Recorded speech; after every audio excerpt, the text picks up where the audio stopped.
alternate ending.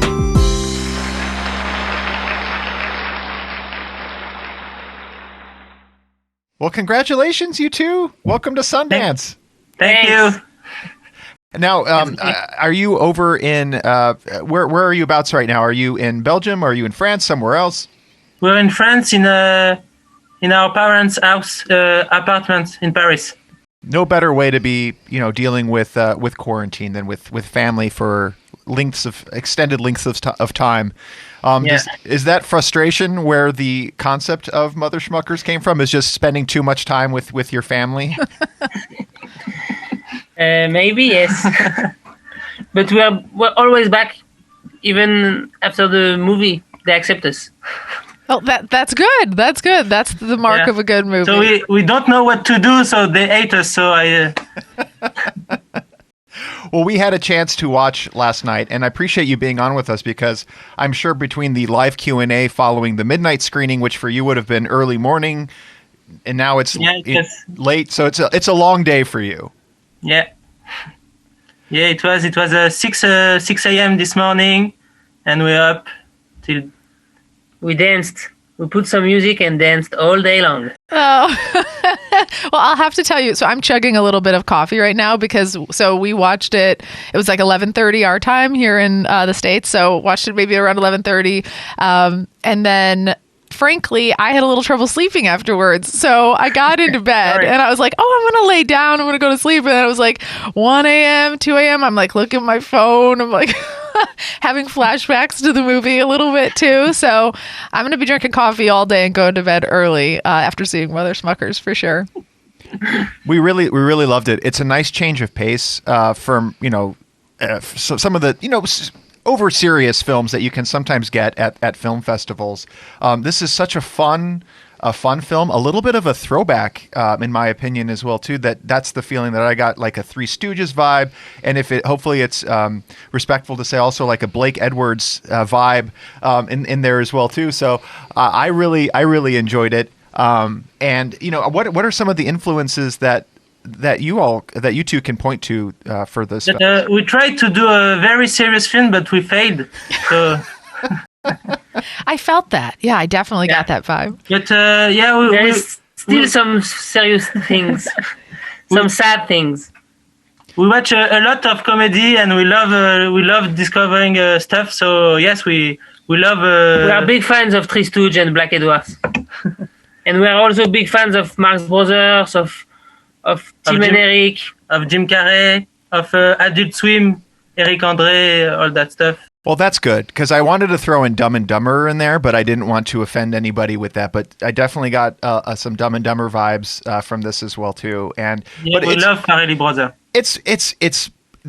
Your two characters are not great individuals necessarily, but they're just hungry. They're just hungry. They're just hungry. That's all. They're trying to find their next meal. But as an audience member, I found myself, what are they going to do? What's next? And it just kept the situation kept getting worse.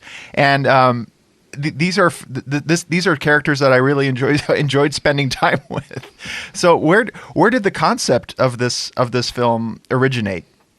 But as we wrote it, we wrote it in a linear mode, and each scene we wanted to be more offensive than the one before. So that's the way we proceeded. Well, that's success. That was very very successful. That's really interesting that you say that it was linear, because I know for many comedies they have funny jokes.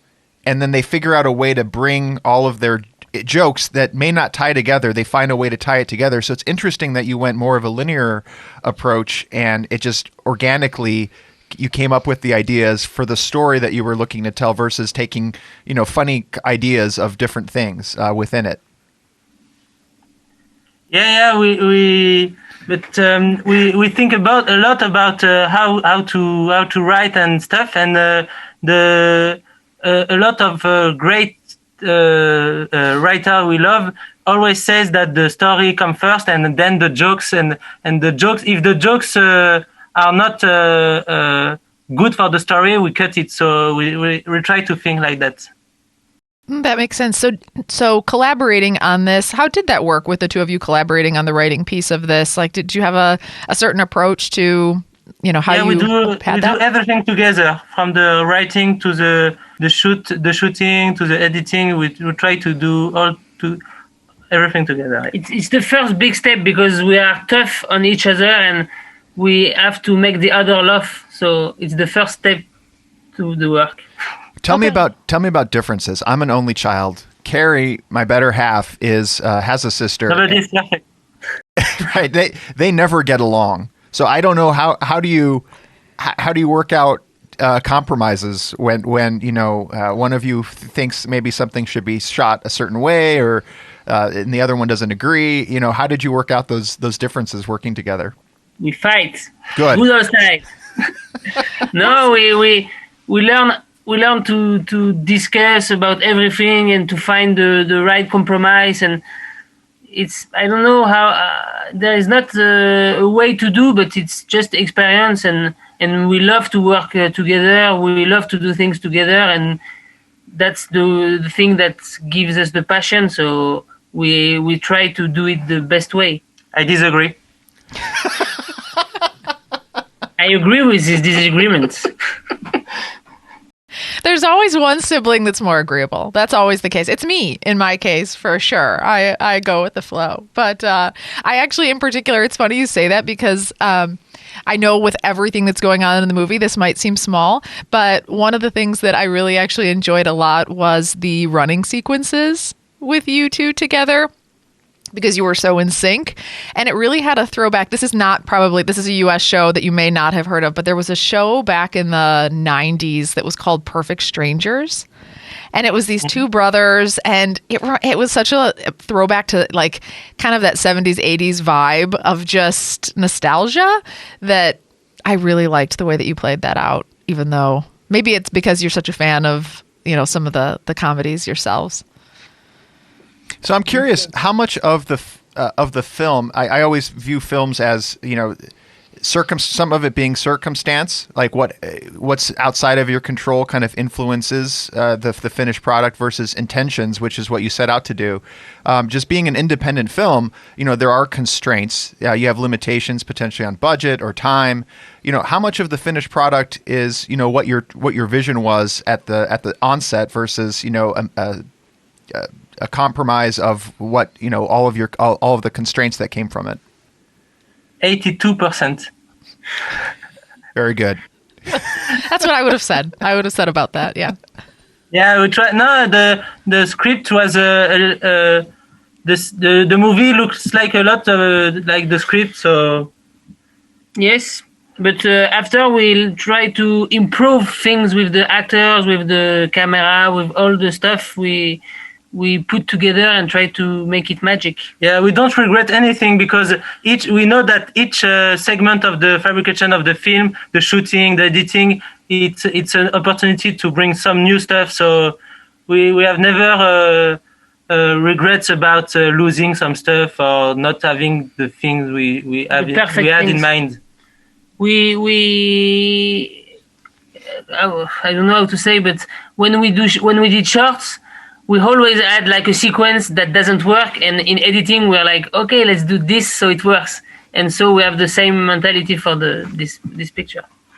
That's really interesting. I think what you already said around sort of building the shock value throughout is definitely something that we saw too, and you definitely build towards that at the end in particular. And I'm not going to spoil because so many people haven't seen this, but I won't spoil. But in particular, when they visit the home, and what is that, a home?